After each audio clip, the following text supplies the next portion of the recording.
Why are we still a part of them? Why are we feeding this beast? Is there a time when Israel says, screw you guys, we're out?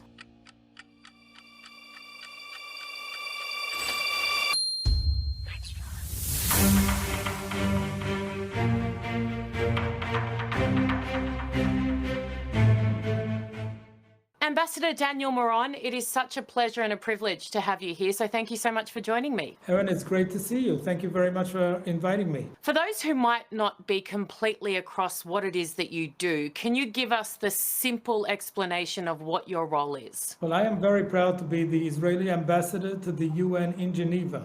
Geneva is where there are many, many UN institutions, agencies, the Human Rights Council, the World Health Organization, the Red Cross, also, which is not a UN agency, and other important organizations. And I represent Israel towards these organizations. Is it the hardest job in the world? It is a very challenging job and not a fun job for an Israeli ambassador. Day in, day out, we need to defend our country. I'm very proud to do that. But there is a lot of vile and a lot of double-faced hypocrisy towards Israel. And my job is to expose that and to speak up the truth for Israel. Is it exhausting, or do you feel there are times when you are making ground? Well, there are many times when we are making ground, and I'm very proud to, with a great team I have here to do that. That is, for instance, when we bring here families of hostages, of the Israeli hostages or survivors from the 7th of October, 2023, to talk about the massacre and the killing and the taking of hostages and the sexual violence against Israeli women, etc., and to bring it to the international forum. Not always they want to listen, not always do they register it, but I will speak the truth all the time and continue to expose this and the hypocrisy towards Israel. Why does the UN hate Israel with such a passion? When I joined the government, I was asking the same question.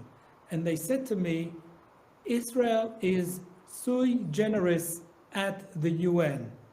And I said, what does that mean? And they said, that's a Latin word. That means you're one of its kind.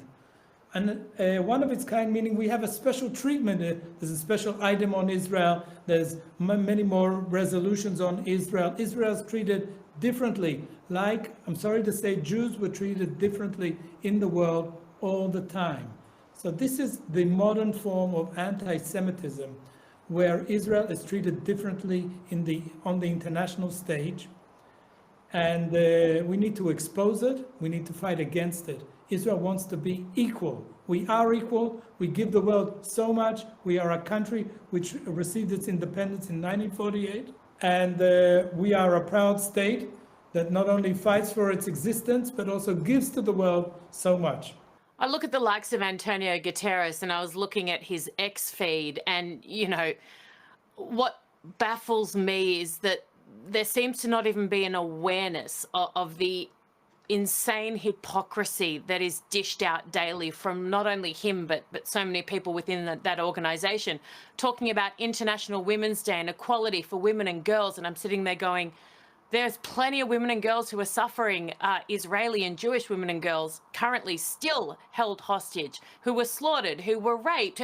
I mean, do they understand and admit, do you think, even amongst themselves, that their hate for Israel is greater than anything else, that there is an agenda here that they are prosecuting? Or do they genuinely believe that you are evil personified? Like, explain it to me. Well, you need to ask them why they could say, for instance, after 7th of October, that the attack against Israel was not done in a vacuum. That is somebody very senior at the UN who said that. And you know who it was. Many of the acts and statements of UN officials are really incomprehensible. How could they say these things? How could they treat Israel in such a different way? And we don't have the numbers to overpower that. The numbers are going to the other side. You know, what happens is that the Palestinians can, within their group of the Arab League, they can bring together 22 countries. It's really 21 plus a Palestinian so-called country. Then the Arab League gets the Islamic countries, that's the OIC, Organization of Islamic Countries, mobilized. That's 57 countries. Then the OIC gets the non-aligned countries, which is more than 120 countries mobilized. 120 countries is the automatic majority. And that explains why they can do whatever they want and say whatever they want. And if senior people at the UN speak like they speak or behave like they behave, I don't know if it's because of pure hatred towards Israel or they have an agenda, a political agenda, because of this automatic majority, because of pressure from some within that group of Arab and Islamic countries towards them. I look at the amount of effort and commitment that they've shown over the past 2 weeks with aid being halted, with electricity. And I think if they had showed the same disdain, outrage, pressure campaign onto the terrorists in the aftermath of October 7, this could have all been over in a week, in a month. I mean, their weakness in this space has enabled, in my opinion, the 18 months of atrocities and horror, not only for Israeli and Jewish people, but for the people they seem to care only about, which is those in Gaza. They have suffered because of organisations like the UN's inability to be strong and tough on terror. I agree with you. These organizations really cause harm for the Palestinian side. They have also failed the Israeli people. And one example is UN Women, should be an important organization. They also have a chapter from down under, from where you are. UN Women failed Israeli women.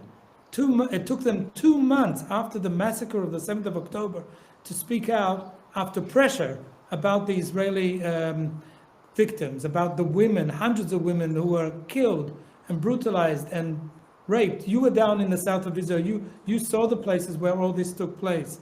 But UN Women didn't know what was happening. And 2 months it took them to speak out against it. And this failure of these UN organizations to speak out for Israelis like they speak out for the other side is huge and shameful. And this shame is on the heads of the UN. It's about time. And now with the American administration pushing for speaking the truth at the UN, I hope we will see a change, a dramatic change in the way that Israel is perceived and treated. If there's not a shift in that, is there a point that Israel gets to, and I don't mean to wish you out of a job here, because even Trump with the World Health Organization, if these organizations don't serve us and what we value and the kind of things that matter greatly to those of us who care about peace and democracy and freedom, why are we still a part of them? Why are we feeding this beast? Is there a time when Israel says, screw you guys, we're out? Well, that's exactly what we did. We announced that we have left the Human Rights Council, a body that has every year 4 resolutions against Israel, condemning Israel, while they have hardly any against rogue states. Hundreds of thousands are being slaughtered in Sudan, but they day in, day out criticize Israel. You saw what happened on the last weekend in Syria. There was Syria, Congo, it is awful. It is awful. And it's amazing. They have an agenda item talking about Venezuela or about things that are happening in Africa. And many ambassadors get up in the room and they say, okay, we understand this might be bad, but let's talk about Israel. They always bring it back to, let's talk about Israel. Now, if Israel wasn't there, it's a uniting force within the Arab world, within the Muslim world, because you divert that attention to other atrocities that happen other places, maybe even within their home, in their own countries. So it's very convenient to have Israel there. Another thing that Israel, we need to remind our friends in the democratic countries, in the Western world, that if it wasn't for Israel being where we are and fighting the fight for the liberty and for democracy and for the truth, then this war would come to many other places. As we say, the West is next. God forbid, if Israel was to fail, the forces of evil would spread to other places. So we are the last bastion of truth, of fighting against the evil. Ambassador, it's already starting, isn't it? How could anyone not see what's coming when we're already seeing examples of it in our own countries? It's already begun. On the 8th of October 2023, a day after the massacre, hundreds of hooligans gathered in Sydney and marched to the Opera House and shouted out the worst things against the Jews and against Israel. Israel didn't even begin to defend itself. It was still counting our victims, and they were already talking about the end of Israel. And that's an example we saw around the world. So it has nothing to do with the so-called occupation. There was not a boot on the ground in Gaza. There was not an IDF boot on the ground in Gaza when they took to the Opera House to celebrate a terrorist massacre. Is there a chance that you do the same thing with the UN, that Israel walks away? Yeah, so we started by walking out of the Human Rights Council, and we're not there anymore. This body has to reform dramatically. The US took that position and stood out. We don't want to leave all organizations. First of all, we are not against multilateralism as such. The UN can and does do good around the world, but when it comes to the politics, we can't take it anymore. So we will speak the truth, and we will expose the lies and the double-faced treatment that Israel receives. We will also bring Israel's good to the world. We have so much that we can share with the world. Should Antonio Guterres stand down? Will that improve things? Well, I think he ends his term next year, so let's not talk about individuals, but let's talk about the system. The system needs to reform dramatically. There needs to be equal treatment to every country. No, there's a very, very fundamental principle of the UN, a code of conduct. It's called neutrality and impartiality. And I think one of the worst examples is the so-called UN Special Rapporteur for the so-called occupied Palestinian territories, the infamous Francesca Albanese, which is an embarrassment to the UN and to humankind, the way she talks about Israel every day. And she's allowed not only to talk at the UN, but she's invited by universities and institutions around the world to spread her vile anti-Semitic statements, etc. And she calls they give weight to her voice as well. When they give her a title, they add weight and credibility to a voice that does not deserve it, in my opinion. Yes, and they knew who she was. I mean, she was speaking this much before she was appointed to her position. Calls for the unseating of Israel at the UN. She compares Israel's activities to the Third Reich, basically claiming that Israel is a Nazi regime, things like that. It's a shame, and this continues, and this must stop. This must stop. The double treatment towards Israel, the anti-Semitism, and the hatred. Finally, Ambassador, the hostages, I can see your pin there. Do you have any thoughts on what's happened this week with direct talks to Hamas and where you feel this is at and how we can possibly get everyone home, which I know is the priority of 99.9% of people in your country? Thank you very much for raising this, and thank you for raising it on your program constantly. The issue and the fate of the Israeli hostages is in our mind every day. And if you go and visit Israel, you see everywhere there's posters, and that's the main issue. 59 hostages are still in the hands of Hamas, in the tunnels of Hamas, in the worst of conditions. And we heard now hostages that were released speaking about these terrible conditions. 24 of them at least are alive.